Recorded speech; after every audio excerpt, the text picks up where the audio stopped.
नमस्कार, मी शरद फुलसुंदर. मी सध्या टाटा मोटर्समध्ये सर्व्हिस करतो. माझं वय आत्ता 44 आहे. गेल्या 20 वर्षापासून मी डॉक्टर प्रशांत गदिया यांना चांगल्या प्रकारे ओळखतो आणि माझी पहिल्यापासून ट्रीटमेंट माझी फॅमिली असेल, मी असेल, तर गेल्या 20 वर्षापासून मी सतत जी काही अडचण असेल ट्रीटमेंट संदर्भात त्याबद्दल मी गदिया सरांचा मार्गदर्शनाखाली आमची ट्रीटमेंट चालू असते. पण आता योगानं माझ्या असं लक्षात आलं की माझ्या दातांची जी खालची फट आहे ती बऱ्यापैकी वाढली होती आणि हसताना किंवा बोलताना ती फट दिसत होती. मला थोडंसं वाटलं की हे जरा थोडंसं आपल्यासाठी चांगलं वाटत नाहीये किंवा दुसऱ्यांनी जर पाहिलं तर तेही मला असं वाटत होतं की थोडंसं ते दिसणं योग्य वाटत नाही.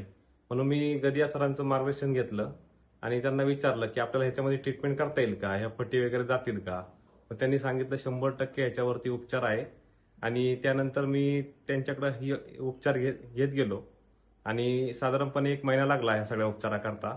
परंतु आता मी जर तुमच्याबरोबर बोलतोय, तुम्ही माझे दात पाहत असाल की एकदम मला आता कम्फर्टेबल वाटतंय आणि पुढच्या माणसाला पाहताना सुद्धा अतिशय कम्फर्टेबल वाटतंय अशी मला खात्री आहे आणि मी ह्या ट्रीटमेंटबद्दल खूप समाधानी आहे. धन्यवाद.